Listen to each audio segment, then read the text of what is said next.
What is going on, guys? Welcome back to the channel. It's Professor Anime coming back at you with another video, and in today's video, guys, I am here to bring you all my review of Ajin episode 2. So let's get right into it. So episode 2 starts off basically with Kei and Kai still on the run from the police investigators and, just in general, people who want to collect the reward for Kei's, appearance as an Ajin. So when it comes to this episode, I really liked how it was handled because we got a lot of things, and especially it posed a lot of questions to what exactly the Ajin are. So let's go into the main thing that really happened in this episode. We have it to where Kei and Kai are on the run, like I said before, and they are being chased by these kidnappers in a white van who have kidnapped a young, middle high school girl. Yeah, I don't really know if she is going to play any importance at all because it seemed like she was just kind of there, and I don't really think it has been hinted at that she might make another appearance, but we'll just have to wait and see when episode 3 and the other episodes come out. So, Kei and Kai. We have it to where Kei actually, says, you know what, dude, I need to stop. I need to go for a piss. So he's on the road taking a piss. Kai's away from him, and then all of a sudden the guys in the white van catch up to him, and they freaking smack Kai with a baseball bat, and then they start to strangle him. Kai comes in, fights them off a little bit, but even then it's kind of hard for him to take two people on at once, especially with one guy having a bat and the other guy's just holding Kei. And then this is where the pivotal moment happens in the episode. And we have it to where that guy just keeps on strangling Kei, and then Kei finally goes unconscious. Well, actually, no, he didn't go unconscious. He technically died right there and there because, he wasn't, breathing at all. His eyes were completely open, and he just wasn't moving in general. So we can assume that Kei actually died right then and there. And that is what made the guy turn his back on Kei in the first place because, he thought that Ajin couldn't die. So, was Kei the real thing to him? That's what he was thinking, because what we know so far is that Ajin are supposed to be immortal beings. They cannot die. Now, when it comes to Kei and this Ajin, is a completely another story, because once Kei dies, his Ajin, I guess I'm assuming his Ajin, just starts to fade in and appear out of nowhere. And, this isn't just some random Ajin. This has to be his spirit or his being leaving his body or some form on the lines of that, I believe. And then, we see that sneak peek of him, and then once he starts to fade out, Kei actually regains consciousness. So my first theory, when I first saw that, I thought that once the Ajin leaves your body, you necessarily die. Because let's just say, like for a parasite, for example, a parasite feeds on its host, and that's what we can assume from the Ajin. But once the parasite leaves from the person's body, that person is going to end up dying, and then that way the parasite is going to find a new host. And that is kind of what I thought this Ajin would have done, once Kei died. Because Kei came back alive even though that Ajin was still out of his body, because we can see the Ajin, technically have his own body and just move freely without Kei's assistance, without leeching on Kei. We see him running along the pole, whatever, and then we also see the Ajin end up stopping those two guys who were beating on Kei in the first place and trying to collect his reward.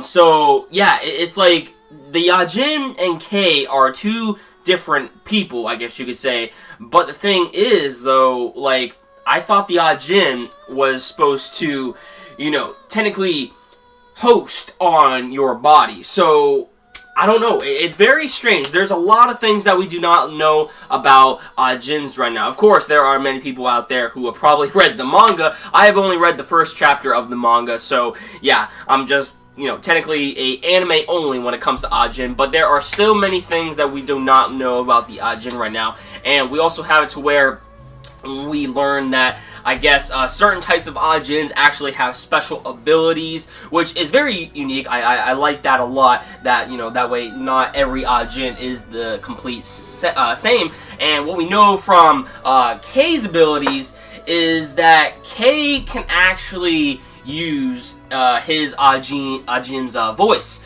He can basically scream at a very high frequency that ends up immobilizing people. And as far as what we know from what we got out of this episode is that there are 3 Ajin that are currently living in Japan, and K happens to actually be the 3rd Ajin from what they said in this week's episode. And there is also around 47 Ajin currently that are known to live throughout the world, including K himself. So if we dismiss K, then there's around 46. So that is an interesting thing. I wonder how far this series is going to go, and if each Ajin is actually going to get some screen time. I don't know how that would go. They would have to, do several seasons to, introduce every single Ajin that K ends up coming across. But we also have it to where, is this Ajin in the first place still the same person? Like, K and the Ajin, are they coexisting? Because as I said before, I thought that, this Ajin was technically a parasite that leached off of K, but as we saw it in this episode, that Ajin is free running, by himself, doing his own thing. But what I'm trying to get at is the Ajin K?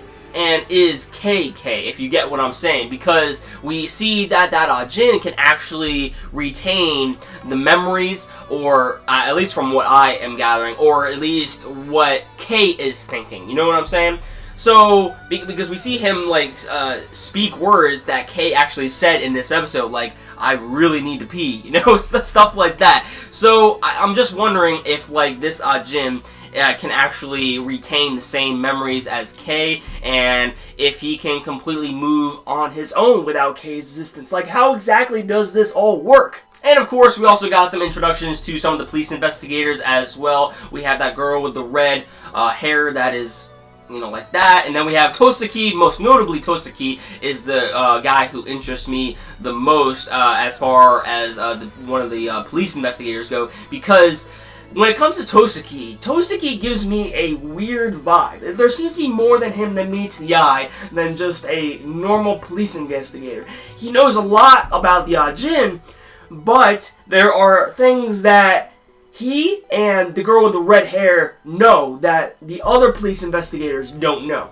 So that is strange. And also, he has this weird thing where he just freaking shakes his tacks and then, eats them now and then, and even has been offering. I don't know. There's something with that whole attack thing, I don't know. But definitely, honestly, this was a pretty good episode of Ajin. I personally really enjoyed it, and I know the CGI is probably going to really make people turn away from this series to begin with.